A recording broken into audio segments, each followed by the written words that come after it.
Ya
wassalatu wassalam ala Rasulillah Muhammad ibn Abdillah wa ala alihi wa sahbihi wa man walah wa la hawla wa la quwwata illa billahil aliyyil azim. Amma ba'du. Subhanaka la ilma lana illa ma 'allamtana innaka antal alimul hakim wa tub 'alaina innaka antat tawwabur rahim. Rabbi shrah li sadri wa yassir li amri wahlul 'uqdatam min lisani yafqahu qawli. Allahumma arinal haqqa haqqan warzuqna ittiba'ah wa arinal batila batila warzuqna ijtinabah. Allahumma wa la taj'al musibatana fi dinina wa la taj'al ad-dunya akbara hammina wa la mablagha ilmina wa la tusallit alaina bidhunubina man la yakhafu minka wa la yarhamuna. Allahumma ij'alna mimman yastami'una al-qawla fayattabi'una ahsana birahmatika ya arhamar rahimin.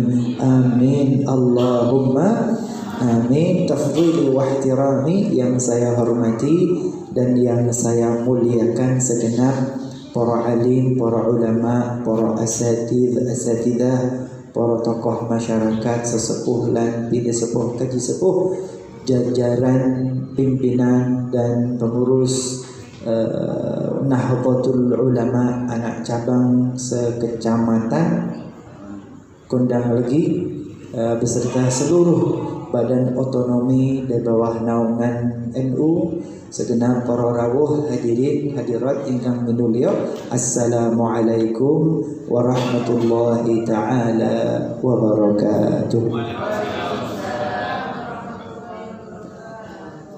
Malam hari ini insyaallah menjadi pertemuan pamungkas penutupan sementara menyambut kedatangan bulan suci Ramadan. Semoga kita semua diberikan keberkahan, panjang umur, sehat walafiat, rezeki banyak dan barakah, berjumpa dengan bulan Ramadan, berjumpa dengan hari raya Idul Fitri, berjumpa dengan bulan-bulan berikutnya. Amin Allahumma amin. Hadirin hadirat, karena ini malam penutupan, mohon sedikit fokus, sedikit kita mengulangi kembali apa sih yang sudah kita pelajari selama beberapa pertemuan dari kitab Hujjah Ahlus Sunnah wal Jamaah. Kitab Hujjah Ahlus Sunnah wal Jamaah, kalau boleh diterjemahkan dengan terjemahan yang kontekstual, artinya argumentasi Ahlus Sunnah wal Jamaah. Kitab ini isinya argumen, dasar hukum, dalil yang mendasari Ahlus Sunnah wal Jamaah melakukan amaliyah ibadah. Yang pertama adalah tentang halaman pertama, halaman 8, Al-Mithalul Awwal. Ini yang menjadi argumen, yang menjadi dalil Ahlus Sunnah wal Jamaah. Yang pertama bahwa al-qiraah, bacaan Quran, kalimat thayyibah, doa, as-sadaqah, sedekah lil mayyit, untuk yang telah meninggal dunia, dan a'malul bir, dan seluruh amal kebajikan, bacaan, sedekah, perbuatan baik apapun. Ahlus Sunnah wal Jamaah mayoritas mengatakan bahwa pahalanya dihadiahkan kepada yang telah meninggal dunia sampai cepat, kurirnya cepat, pahalanya nyampe. Ini yang menjadi silang pendapat dengan yang lain yang mengatakan tidak sampai tadi. Ahlus Sunnah wal Jamaah mayoritas menyatakan sampai. Ini yang pertama. Yang kedua, halaman 17. Halaman 17. Ini yang menjadi pembahasan juga. Sholat Jumat. Apakah sebelum sholat Jumat ada sholat sunnah qabliyah? Ahlus sunnah wal jamaah punya hujjah, punya argumen, punya dalil. Naam, bahwa sebelum sholat Jumat ada sholat sunnah qabliyah Jumat. Yang ketiga, al-mithalul tsalits, halaman 20. Halaman 20. At-talqinu lil mayyit. At-talqinu lil mayyit. Ini Ahlus sunnah wal jamaah mayoritas mengatakan bahwa mayit itu ditalqini, baik talqin ketika sakaratul maut nazar ataupun talqin setelah dikuburkan. Ahlus sunnah wal jamaah mayoritas melakukan talqin bagi mayit. Yang keempat, halaman 24, al-mithalur rabi' at-tarawih. Ini juga sudah kita pelajari. At-tarawih itu bagaimana? Ahlus sunnah wal jamaah 20 rakaat, dan kronologi sejarahnya dimulai semenjak zaman Rasulullah sallallahu alaihi wasallam ketika beliau keluar pada malam-malam tertentu pada bulan Ramadan. Sebagian sahabat ikut-ikutan berjamaah dengan Nabi Muhammad, tapi kemudian pada akhirnya Nabi Muhammad sallallahu alaihi wasallam tidak keluar rumah dan mewarnai bulan Ramadan, bangun di malam-malam Ramadan, qiyamu Ramadan di rumah beliau sendiri. Riwayat Ummul Mukminin Aisyah, Rasulullah itu salat malamnya ketika Ramadan ataupun di luar Ramadan 8 rakaat. Ibnu Abbas, sahabat Abdullah bin Abbas, beliau punya riwayat 12 rakaat. Maka kemudian di masa Umar bin Khattab, beliau memerintahkan para sahabat dan tabi'in ketika melihat Masjid Nabawi penuh dengan sahabat, sebagian sholat berjamaah, sebagian sendiri. Kemudian Umar bin Khattab memerintahkan Ubay bin Ka'ab menjadi imam bagi seluruh sahabat untuk mewarnai malam Ramadan dengan qiyam Ramadan, salat di malam Ramadan. Jumlah rakaatnya berapa? 8 ditambah 12. 8 riwayat Ummul Mukminin Aisyah, 12 riwayat Abdullah bin Abbas. 2 riwayat ini digabungkan, 8 tambah 12 menjadi 20, dan kemudian ditaati oleh para sahabat. Dilanjutkan oleh khalifah yang ketiga Utsman bin Affan, dilanjutkan khalifah yang keempat Ali bin Abi Thalib, dilanjutkan generasi berikutnya setelah para sahabat yaitu generasi tabi'in, dan dilanjutkan generasi imam 4 mazhab, Imam Malik mazhab Maliki, Imam Abu Hanifah mazhab Hanafi, Imam Muhammad bin Idris Asy-Syafi'i mazhab Syafi'i, Imam Ahmad bin Hanbal mazhab Hambali. Maka nyaris menjadi ijma' para sahabat, ijma' para ulama, ijma' para imam madhab, sepakat secara aklamasi 100% total bahwa tarawih 20 rakaat. Hanya baru-barusan saja, kemarin ini baru-baru ini yang nekat tarawih 8. Acung baru. Ya? Acung baru. Baru-barusan ini yang berani keluar dari ijma' melawan para ulama 4 madhab dan melawan generasi-generasi salafus soleh. Gak ada. Anda pergi ke Masjidil Haram yang ada Ka'bahnya itu loh, tarawihnya 20 rakaat. Anda pergi ke Masjid Nabawi yang ada Rasulullah sallallahu alaihi wasallam, ada raudhah, ada rumah Rasulullah, ada kubur Rasulullah. Itu loh tarawihnya 20 rakaat. Semenjak dahulu kala ijma' aklamasi dengan suara bulan 20 rakaat. Kemarin itu wong-wong anyar itu, wong-wong wingi gitu loh. Kok hebat banget, berani keluar dari ijma' yang 100% terus nekat salat 8 nggih mau sak karep gitu. Wah, itu sudah ijma' kok. Oke, lanjut. Nah, adapun malam ini sallu ala Nabi Muhammad. Berarti malam ini adalah tentang Al-Misalul Khamis, halaman 41. Monggo dibuka halaman 41. Thubutu syahrai Ramadan wa Syawal, tentang penentuan Ramadan dan Syawal. Ini kita lihat siapa sih yang sebetulnya benar-benar ahlus sunnah wal jamaah.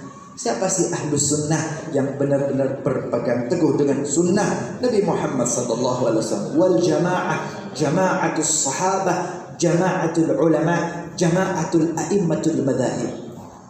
Sallallahu alaihi Nabi Muhammad. Oke. Al-mithalul khamis. Silahkan dibuka halaman 41. Mbak, halaman 41, Mbak. Jangan memandang saya dengan penuh pesona begitu dong. Halaman 41.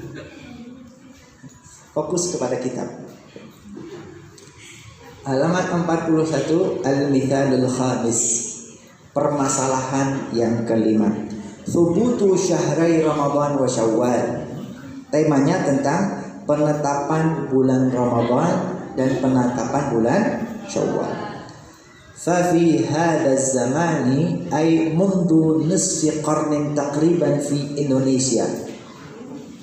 Di zaman ini maksudnya zaman sang penulis, yaitu Romo Yai Mbah Ali Maksum. Beliau zaman ini maksudnya zaman Yai Ali Maksum. Artinya ya 80 tahun berapa? 80-an. Tahun 70-80-an ya. Tahun 70-80. Oh, saya jelas belum lahir ya. Jenengan sampun lahir. Beliau roh Islam 80-84. 80-94. 80 sampai 94 roh Islam PBN.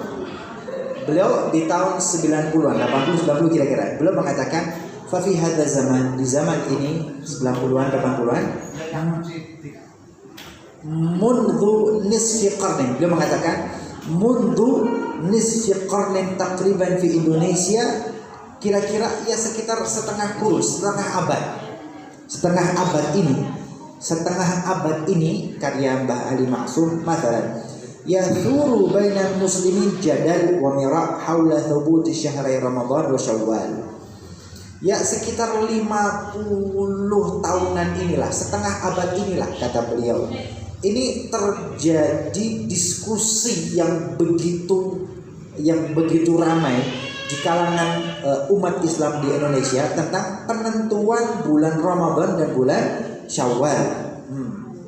Lita'in awal Ramadan libtida'is shaum. Mereka mendiskusikan tentang penentuan awal Ramadan untuk puasa dan penentuan awal Syawal untuk Idul Fitri. Baik. Sallallahu alaihi Nabi Muhammad. Wa nahnu nansah dawi sya'n an yufassilu fil mas'alah birruju'i ila al-kitab was sunnah.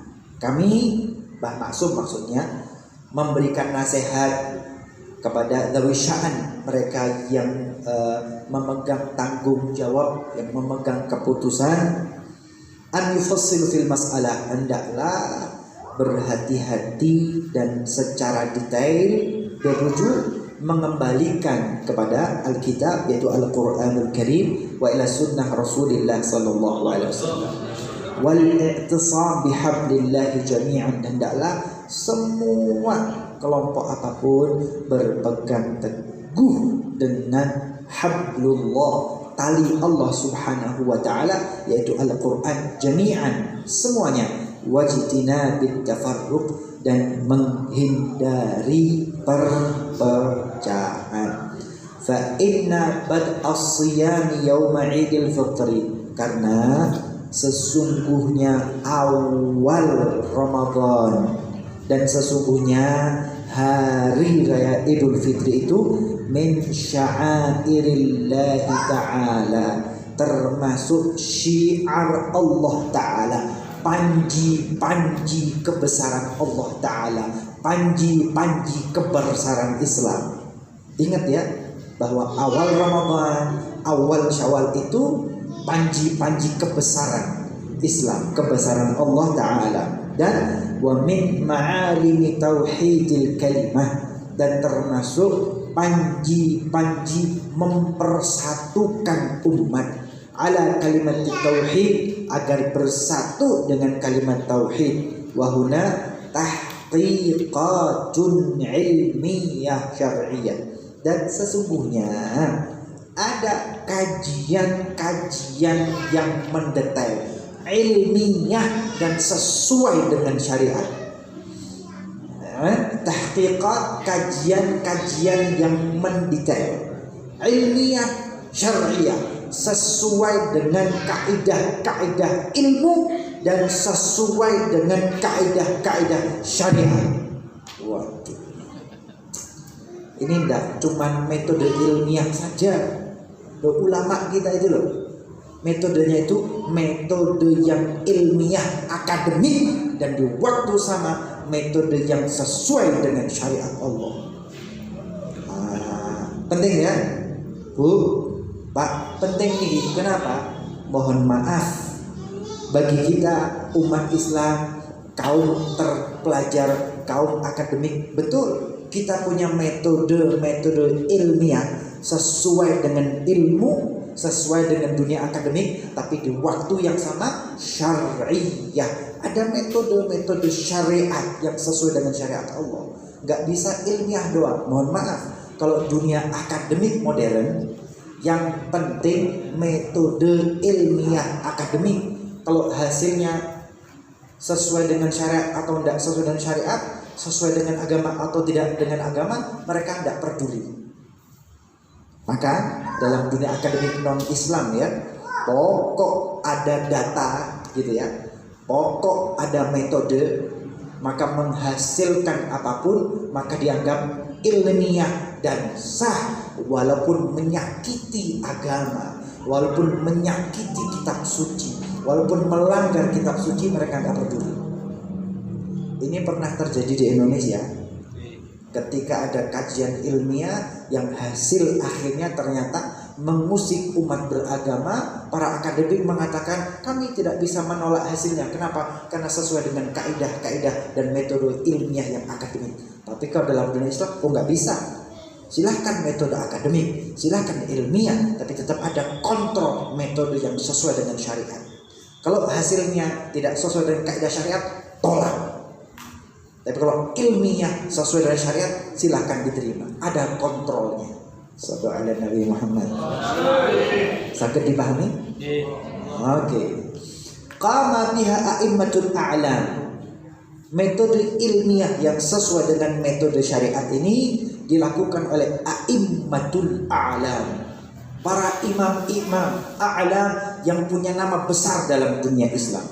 Karena min nataijiha an alimna, dan berikut ini adalah hasil kajian mereka yang kami akan sampaikan dengan ilmunya. Pertama, nomor 1, anna a'immatul madhahibil arba'ah. Perhatikan, anna a'immatul madhahibil arba'ah, sesungguhnya para imam 4 mazhab, sungguh imam-imam dari 4 mazhab, ajma'at, sepakat, ijma' ala anna syahra Ramadan la yathbut illa bi ahadi amrayn. Sesungguhnya bulan Ramadan itu ditetapkan dengan satu dari 2 metode. Ingat ya, imam-imam 4 mazhab, bukan pendapat 1 mazhab, bukan pendapat 1 imam, pendapat 4 mazhab dan pendapat dari banyak imam dari 4 mazhab. Ajma'at, sepakat, ijma', lagi-lagi ijma', lagi-lagi ijma', ajma'at, ijma', bahwa penentuan al-Ramadan 1 dari 2 hal. Pertama, ru'yatu hilalihi. Metode pertama, ru'yatu hilalihi. Ru'yatul hilal, melihat hilal bulan Sabit. Ini ijma'. Ini ijma'nya 4 mazhab. Ini ijma' 4 mazhab. Imam-imam semuanya dalam 4 mazhab ijma' bahwa penentuan awal Ramadan yang pertama ru'yatu hilalihi, melihat ru'yah hilal bulan Sabit di awal Ramadan. Idza Au yang pertama ru'ya. Au ikmali Sya'ban 30 yauman, atau menyempurnakan Sya'ban menjadi 30 hari. Duh, apakah menyempurnakan 30 hari berarti hisab? Tidak. Kok enggak, Be? Iya, karena yang pertama itu ru'yatu hilalihi. Lihat dulu, ru'yah dulu, kelihatan enggak? Kalau petang hari, sallu ala Nabi Muhammad. Bu, pernah melihat hilal?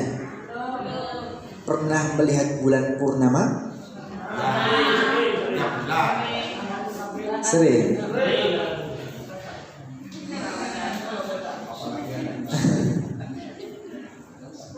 Hilal itu bulan sabit yang kecil mungil. Dia berada di ufuk barat ketika matahari tenggelam. Sallallahu alaihi Nabi Muhammad. Sallallahu alaihi Nabi Muhammad. Jadi kalau akhir-akhir bulan Sya'ban mau berganti Ramadan, gitu ya, yang dilakukan adalah ru'yatul hilal, melihat hilal. Bagaimana? Seharusnya ru'yatul hilal itu dengan mata telanjang. Harusnya mata telanjang tanpa alat bantu teropong. Ini yang terjadi di zaman Nabi Muhammad SAW. Gak ada teropong, gak ada keker, gak ada kaca pembesar. Tetapi di ufuk barat matahari tenggelam akan muncul hilal. Tentu tidak sejelas dan sebesar bulan pertama purnama di tengah bulan, enggak. Hanya seret katanya, bahasa lainnya seret, celeret gitu ya. Hanya sekelumit. Seperti apa sih hilal? Hanya seperti goresan bulan sabit yang kecil di ufuk barat ketika matahari tenggelam. Itu namanya ru'yatul hilal. Penentuan awal Ramadan 4 madhab, seluruh imam di dalam 4 madhab sepakat ijma bahwa penentuan awal Ramadan mereka di akhir bulan Sya'ban akan melakukan ru'yah, melihat di ufuk barat ketika matahari tenggelam ada hilal enggak, ada bulan sabit yang tampak enggak. Ini penentuan. Kalau terlihat berarti besok adalah Ramadan. Karena begitu hilal kelihatan, hilal itu kelihatan, matahari terbenam, kan masuk sholat maghrib gitu ya. Kan begitu matahari terbenam, hilal kelihatan, kan masuk maghrib. Loh, kalau hilal kelihatan, maghrib itu berarti sudah pergantian bulan. Pergantian bulan. Kalau asar, seumpama asar ini kita sholat asar bulan Sya'ban, kemudian seiring dengan waktu matahari tenggelam di ufuk barat, hilal kelihatan, masuk waktu maghrib.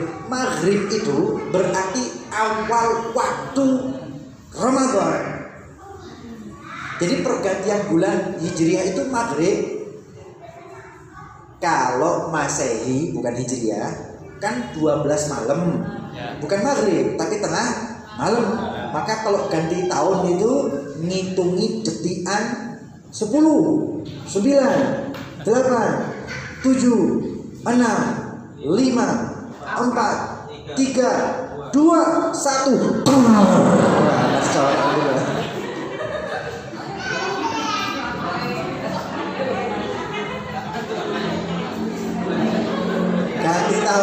Ganti tahun.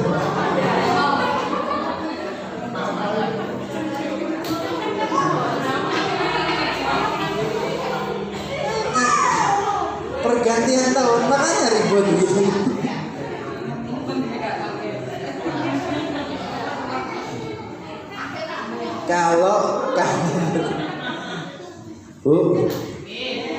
Kalau kalender Masehi, pergantian tahun, pergantian bulannya tengah tengah malam, jam 12 malam. Tapi kalau kalender Hijriah, pergantian tahun dan pergantian bulannya waktu maghrib. Nah, akhir Sya'ban, kalau ru'yatul hilal kelihatan, berarti asar tadi masih bulan Sya'ban. Begitu hilal kelihatan maghrib, ini sudah waktu Ramadan. Saged ditampi?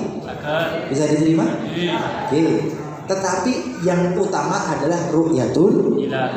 Kalau pada petang itu hilal nggak kelihatan, hilal nggak kelihatan, asar tadi itu Sya'ban, maghrib ini tetap Sya'ban. 29. Tetap Sya'ban. Tetap Sya'ban.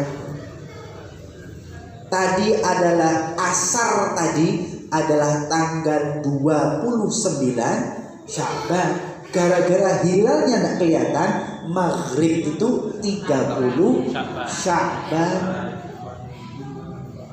30 Sya'ban. Jadi penentuannya sebetulnya adalah ru'yah. Sebetulnya penentuannya adalah ru'yah. Ru'yah kapan? Ru'yah pada malam 29.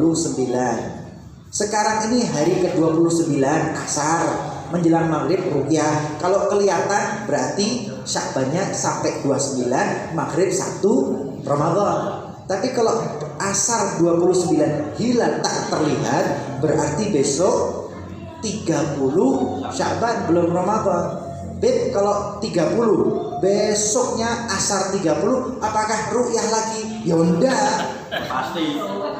Kalau sudah 30 Sya'ban, besok asar enggak pakai ru'yah, besok Ramadan. Kalau sudah 30 Sya'ban, enggak usah nemu ru'yah. Beb, kan katanya ru'yah. Terus sekarang tanggal 30 Sya'ban, tak ru'yah lagi. Kalau enggak kelihatan 31 Sya'ban. Enggak ada. Enggak kosong-kosong. Enggak. Ru'yah itu dilakukan pada tanggal 29. Kalau kelihatan berarti besok 1 Ramadan. Maghrib itu 1 Ramadan. Kalau enggak kelihatan berarti maghrib itu 30 Sya'ban. 30 Sya'ban. Besoknya pakai ru'yah? Enggak, otomatis besoknya berarti 1 Ramadan. Ini jelas? Jadi sesungguhnya patokannya itu ru'yah. Kenapa disampaikan ini ya? Ru'yatu hilalihi, melihat hilal. Kalau nggak kelihatan, ikmalu Sya'ban 30 yawman. Kenapa sih ditulis ikmalihi, disempurnakan bulan itu menjadi 30? Kenapa? Supaya tidak salah paham. Salah paham bagaimana, Bin? Kalau nggak dibilang 30 yawman, tidak dibilang 30, khawatirnya hari ke-30 ru'yah lagi.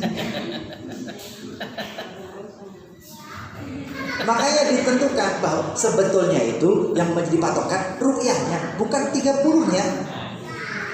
Patokannya itu ru'yahnya, bukan 30-nya. Tetapi disebutkan kalau ru'yah enggak kelihatan maka disempurnakan bulan itu menjadi 30 hari. Kenapa? Kalau enggak disebut 30 hari, khawatir nanti diskusi lagi. Oh ru'yah, ini hari 30, ru'yah mana? Sikap kosong. Gak ketok 31 hari puasanya. Hari ke-31 sore ini ru'yah lagi. Enggak lagi puasanya 32. Oh enggak.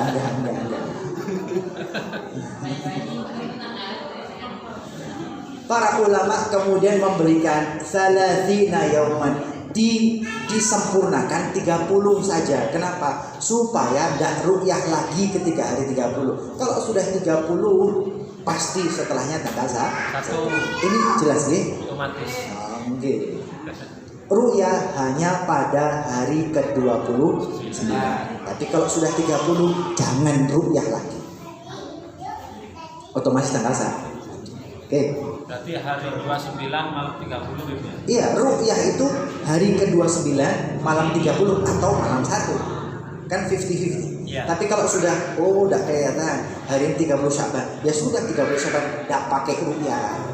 Penyempurnaan. Enggak pakai ru'yah. Oleh sebab itu ulama mengatakan ru'yah au ikmali, disempurnakan menjadi 30 hari. kunci bahwa maksimal dalam kalender Hijriah maksimal 30, enggak ada 31. Maksimal kalender Hijriah itu maksimal 30, enggak ada 30 saat. Baik, lanjut.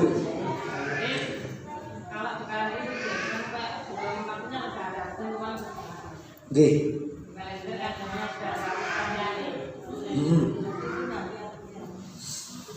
Baik, di kalender itu kan sudah ada angka-angkanya.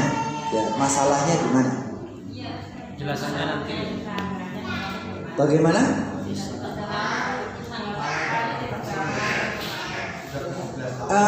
Terusannya di kitab. Sebetulnya semenjak zaman Nabi Muhammad SAW sudah ada bulan dan hari. Bukan sekarang ya, semenjak zaman Nabi Muhammad. Bukan zaman Nabi Muhammad, semenjak zaman jahiliyah itu pra-Islam sudah ada Ashhurul Hurum. Ini ngomong sejarah, Bu. Semenjak zaman jahiliyah pra-Islam, orang-orang jahiliyah itu sudah mengenal Ashhurul Hurum, bulan-bulan yang haram. Masa jahiliyah ya? Maka zaman jahiliyah walaupun belum ada angka, mereka sudah kenal tahun gajah. Ashhurul Hurum sudah ada, tahun gajah sudah ada.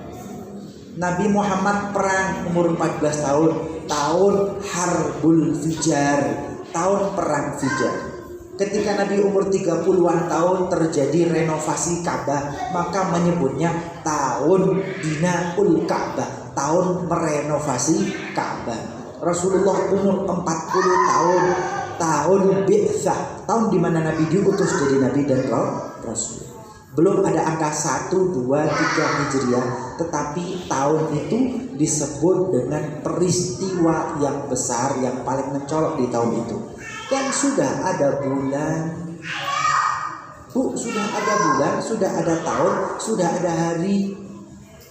Semenjak zaman jahiliyah sudah ada Yaumul Itsnin, Yaumul Tsulatsa, Yaumul Arbi'a, Yaumul Khamis, Yaumul Jum'ah, Yaumul Sabt, Yaumul Ahad. Sudah ada hari, sudah ada bulan, sudah ada tahun, sudah ada. Sudah ada.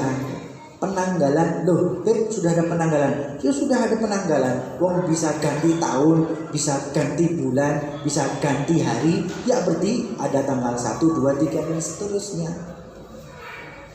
Dan itu berlaku sesuai tradisi yang berjalan di masyarakat Arab. Loh, mereka tradisi penghitungannya bagaimana? Mereka semenjak zaman jahiliyah sudah mengenal astronomi, ilmu perbintangan. Bu. Orang jahiliyah itu, Bu, dulu sebelum ada Google Map, belum ada GPS. Ketika di malam hari rihlatash syita'i was-shaif, mereka di tengah gurun pasir, mereka menuju ke Yaman, mereka menuju ke Syam, membawa kafilah perniagaan. Duh, pakai apa? Loh, pakai bintang gemintang yang ada di langit. Mereka sudah tahu posisi perbintangan.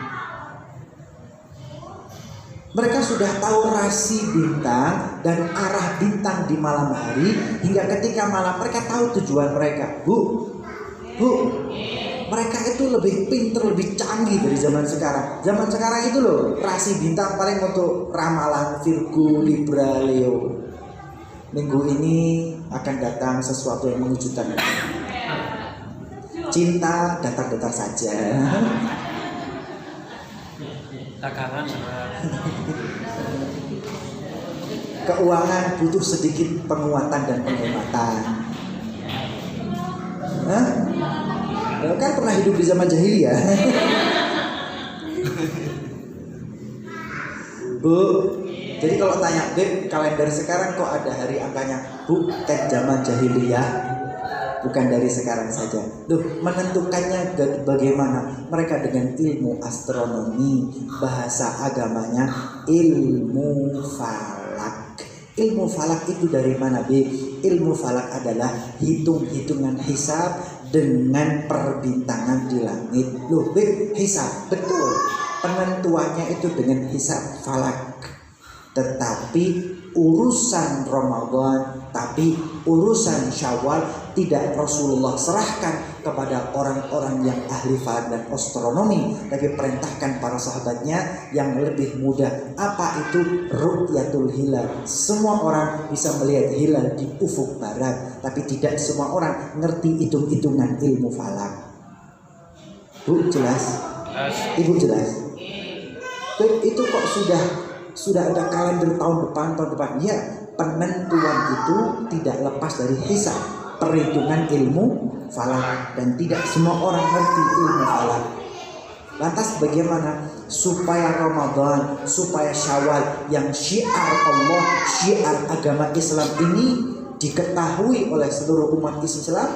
Maka Rasulullah tidak mengembalikan kalender ini kepada ilmu falak yang zaman jahiliyah sudah ada, zaman Nabi Muhammad juga ada, tapi diserahkan kepada umat ru'yatul hilal. Lihat saja hilal di ufuk barat. Ibu jelas? Monggo Ustaz. Karena ada penentuan ru'yatul hilal, pada akhirnya bagi mereka yang meyakini akan istilahnya hisab, maka yang terjadi adalah beberapa kali permulaan dari Ramadan kadang beda, kemudian Idul Fitrinya juga kadang beda. Oke. Itu menyikapinya gimana? Nyikapinya bagaimana? Oke. Hadirin hadirat, sebetulnya kita ahlus sunnah wal jamaah tidak mengingkari hisab, tidak mengingkari falak. Silahkan gunakan hisab, silahkan gunakan ilmu falak. Tapi ketika urusan Ramadan, urusan Syawal, pakai hilal karena perintah Nabi Muhammad dan ijma 4 mazhab. Jelas ya posisi kita ya. Kita tidak menolak hisab, kita tidak menolak ilmu falak astronomi, kita tidak menolak teknologi, tidak. Kita terima kok, kita pakai kok. Bulan-bulan lain kita pakai kok. Tapi urusan Ramadan, urusan Syawal, karena Rasulullah perintahkan dengan hilal, maka kami pakai hilal khusus Ramadan dan Syawal. Jelas ini? Ini dulu satu begitu. Beb, jadi menyikapinya bagaimana? Loh kan jelas. Langkah pertama. Kita pakai falak, kita pakai hisab untuk bulan-bulan lain, untuk urusan-urusan lain. Tapi untuk Ramadan dan Syawal, perintah Rasulullah pakai ru'yah, ya ru'yah. Kan ada hisabnya. Iya, kami tidak menolak hisab, tapi ru'yah lebih kami dulukan karena perintah Rasulullah SAW dan perintah Allah Subhanahu wa taala. Menyikapinya bagaimana? Seharusnya kaidahnya begitu.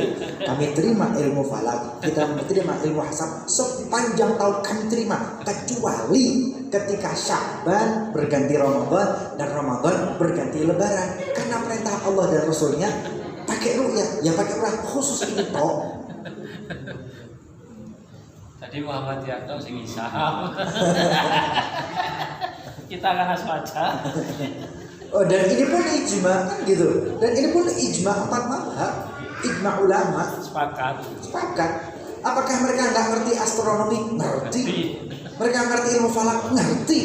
Apa mereka nggak pakai hisab? Pakai. Semenjak zaman jahiliyah sudah pakai astronomi, pakai falak, pakai hisab.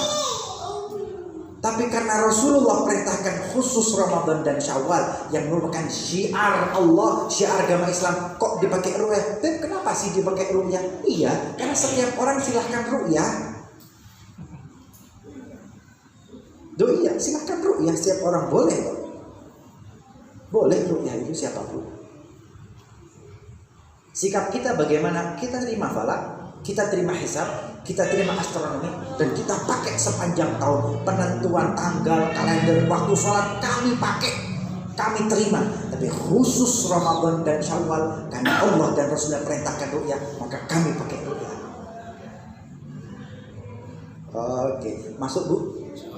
Masuk Pak Eko? Tapi yang biasa dialami oleh teman-teman yang melakukan rukyatul hilal tanggal 1 Syakban itu sebenarnya mereka yang ahli sudah melakukan rukyatul hilal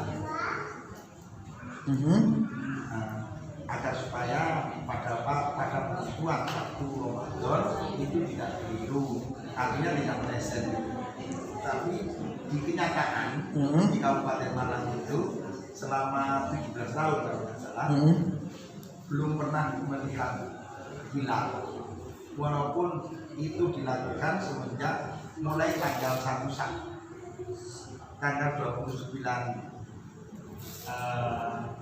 Rajab itu mereka sudah melakukannya itu agar dalam penentuan 1 Ramadan itu tidak meleset. Tapi kenyataannya kalau di Kabupaten Malang itu mesti tidak berhasil. Ketika Rajab sudah ru'yah. Ya. Ru'yah atau hisab Rajabnya? Ru'yah di helipad di Angkatan Udara di Ngeliep. Rajab ke Sya'ban dengan ru'yah di Ngeliep. Iya. Kemudian berdasarkan ini kemudian melakukan hisab untuk Ramadan. Agar supaya ketika untuk menentukan bulan Ramadan kita meleset. Oke. Ketika Sya'ban ke Ramadan, kalau ru'yah pasti meleset karena tidak kelihatan. Bukan. Kalau di Kabupaten Malang mesti ada mendung.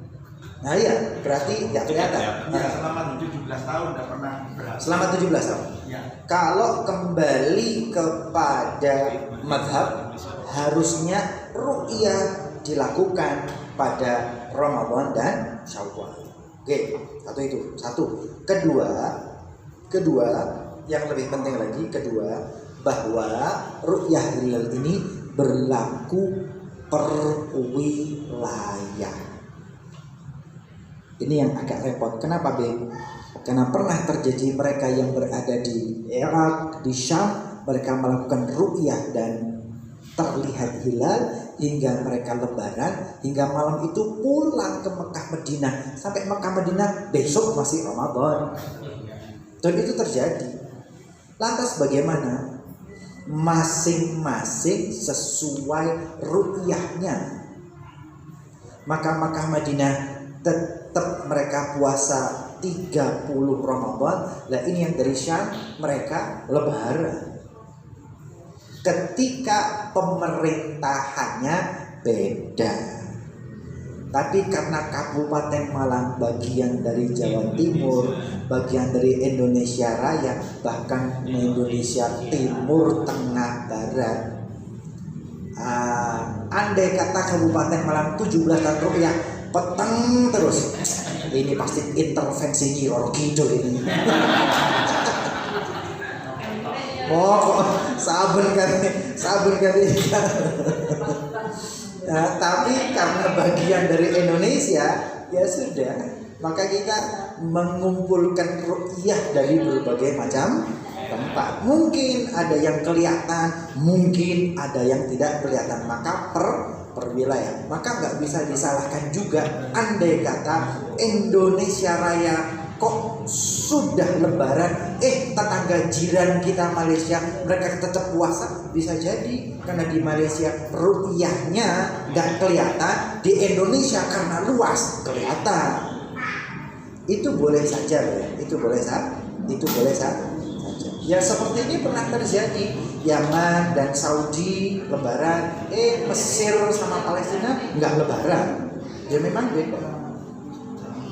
Dan sebetulnya ada usaha dari ulama dunia bagaimana sih caranya biar umat Islam itu lebarannya sama. Tapi ya gagasan ini belum menemukan jalan ketemu. Kenapa? Ya, karena memang masing-masing wilayah dengan ru'yah, masing-masing dengan ru'yah. Andai kata kabupaten selama ini 17 tahun tak pernah terlihat, ya tak pernah berhasil gitu ya. Yang boten nopo-nopo ya, karena memang fakta di lapangan tidak berhasil. Tetapi ala kulli hal kita di Indonesia Raya ru'yahnya di beratusan di tidak. Alhamdulillah kita berada di Indonesia, insya Allah lebih mudah. Baik.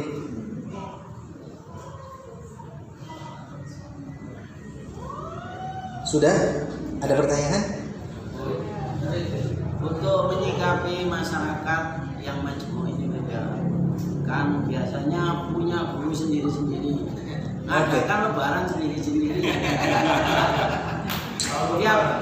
Tiap daerah itu kan ada gurunya sendiri-sendiri yang ya. Oke, Beb, bagaimana menyikapi perbedaan? Maafkan ya, Beb, bagaimana menyikapi perbedaan? Kadang-kadang beda organisasi, kadang-kadang beda guru. Ya, naam. Saya pikir seiring dengan waktu, sekarang perbedaan menjadi hal yang biasa. Mungkin beberapa tahun yang lalu beda NU Muhammadiyah beda itu wah sudah rame gitu ya.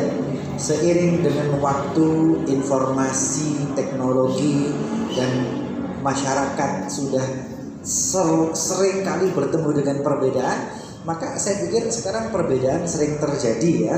Bukan hanya NU Muhammadiyah, kadang Naksabandia, kadang AIU muncul macam-macam. Menyikapinya bagaimana? Ya kalau pengen selamat ikut pemerintah. Menurut saya loh ya, kalau pengen selamat ikut pemerintah. Iya. Kenapa? Satu, pemerintah kita Tanggung jawab. berketuhanan yang Maha Esa. Dan kita punya Kementerian Agama. Dan Kementerian Agama ketika proses penentuan merangkul semua komponen yang ada di Indonesia ini. Jadi bukan kepentingan 1-2 orang gitu ya. Saya pikir enggak jadi kepentingan 1-2 orang dan tidak dipengaruhi 1-2 orang, tapi sudah melibatkan komponen bangsa dengan berbagai macam perbedaan organisasi. Sudah mengakomodir banyak kepentingan organisasi. Kalau menurut saya pribadi yang paling selamat adalah sesuai apa yang disampaikan oleh pemerintah. Kalau pemerintah mengatakan besok menyempurnakan 30 Sya'ban baru besoknya Ramadan, ya sudah, itu yang lebih baik.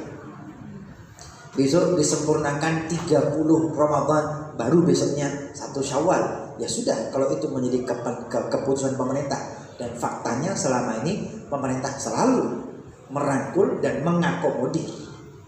Jadi kalau tetap keluar dari ya apa ya sakarep wis. Ya wis secara. Satu itu. Kemudian kedua, dan kita nggak bertanggung jawab sendiri di hadapan Allah Ta'ala kelak. Pikir repot mana ya? Kenapa? Nanti yaumul qiyamah. Kenapa? Hari raya ini bukan pemerintah sudah memerintah itu. Oh kata pemerintah. Ya sudah, tanya aja pemerintah. Kita lepas tanggung jawab. Kita lepas tanggung jawab. Salah atau tidak salah, kita tidak bertanggung jawab. Kita taunya melebu surga tok. Amin. Ya Allah, saya sudah puasa Ramadan. Salah itu urusan pemerintah. Yang penting saya taat kepada Allah, Rasul dan pemerintah. Masuk surga. Urusan pemerintah. Kenapa keliru? Urusan mereka. Tapi kita nggak menanggung. Tapi kalau milih-milih dewe, nah kan, milih-milih dewe, dia tanggung jawab di hadapan Allah Subhanahu. Yang ketiga, ini sebetulnya menjadi kaidah ya. Yang ketiga, ini sebetulnya menjadi kaidah para fuqaha imam mazhab bahwa hukmul hakim tunfil khilaf. Ini penting ya. Hukmul hakim tunfil khilaf.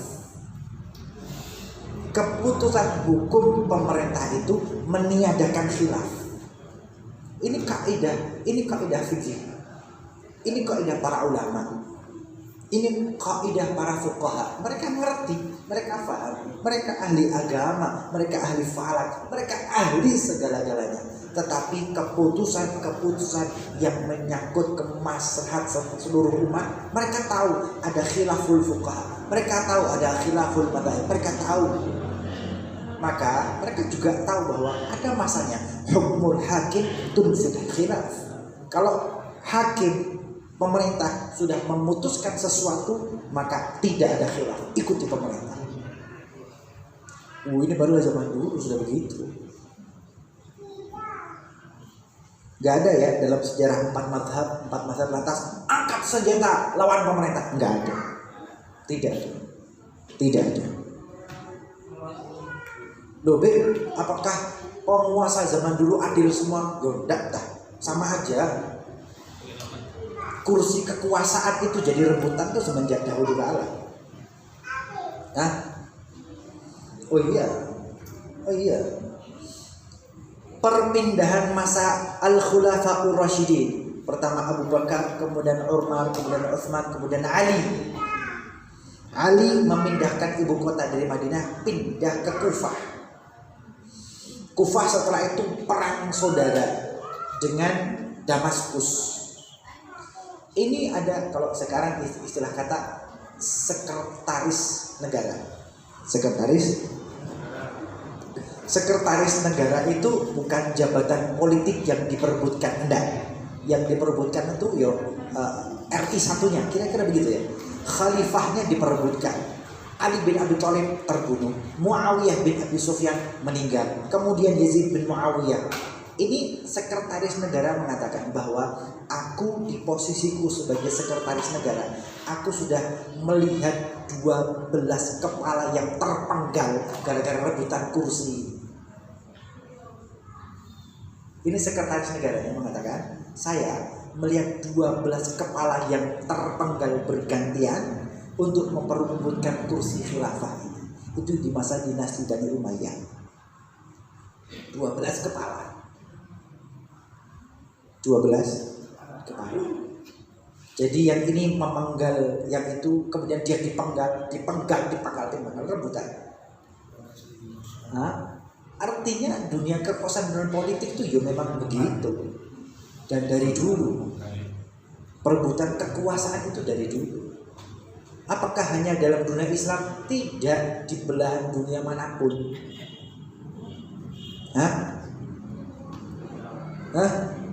Di belahan dunia manapun. Allahumma mohon maaf, kadang-kadang kemudian ada orang yang membuat tulisan dan esai radikalisme dalam sejarah Islam. Radikalisme kemudian disandingkan dengan sejarah Islam. Kenapa tidak ada radikalisme dan sejarah agama A, B, C, D, E, F, G? Tidak ada. Nggak ada. Kenapa? Memang tulisannya tendensius untuk menjatuhkan Islam saja. Padahal yang namanya kekuasaan pasti berdarah-darah. Oh iya silakan lihat sejarah Eropa aja lah. Belajar sejarah Eropa yang nggak ada urusan sama agama. Lihat kerajaan-kerajaan Eropa. Lihat masa-masa Eropa bagian mana. Nggak usah itulah. Kalau dalam sejarah Eropa ya, Eropa di kegelapan Eropa, kemudian Renaissance itu masa pencerahan, revolusi Perancis, revolusi industri, lihat aja dah sejarah-sejarah itu, darah-darah toh, bunuh-bunuhan toh. Tapi tidak ada satupun yang kemudian menulis radikalisme di masa nggak ada. Dengan sengaja radikalisme dalam sejarah Islam ini memang mau menjatuhkan Islam toh. Dan kita jangan tertipu sama yang begitu-begitu. Kenapa? Kekuasaan itu pasti saling menjatuhkan. Mentolo. Kejam. Sallallahu alaihi Nabi Muhammad.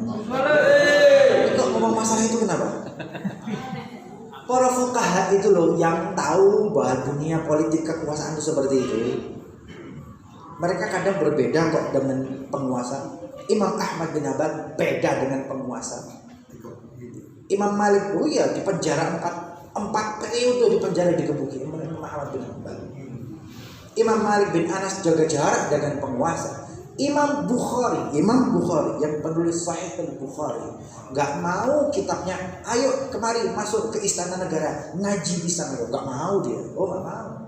Saya tidak mau hadis Nabi Muhammad itu jadi konsumsi eksklusif para pejabat di istana. Nggak mau dia. Kalau begitu ajari anak-anak saya kitab Sahih Bukhari. Saya nggak mau hadis Nabi ini jadi konsumsi khusus anak-anak pejabat. Kalau mau ngaji di sini, di pondoknya Bukhari, Kantor NU. kantor NU.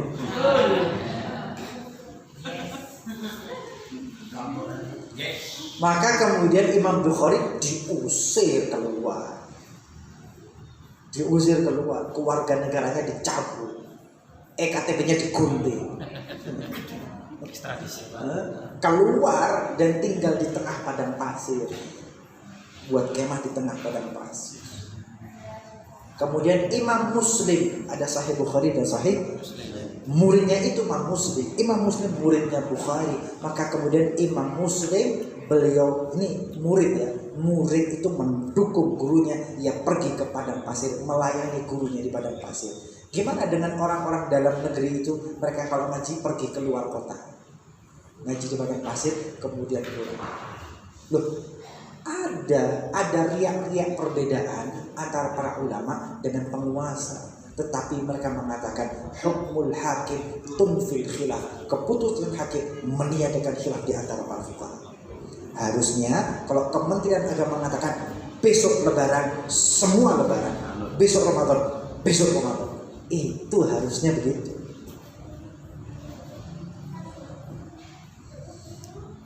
Harusnya begitu. Oke. Insya Allah semuanya panjang umur, Amin. sehat walafiat, diberikan ilmu yang baru. Amin. Allahumma. Ini yang dapat kita kaji pada malam hari ini. Kurang lebihnya mohon maaf. Wa'afu minkum. Wassalamualaikum warahmatullahi taala wabarakatuh.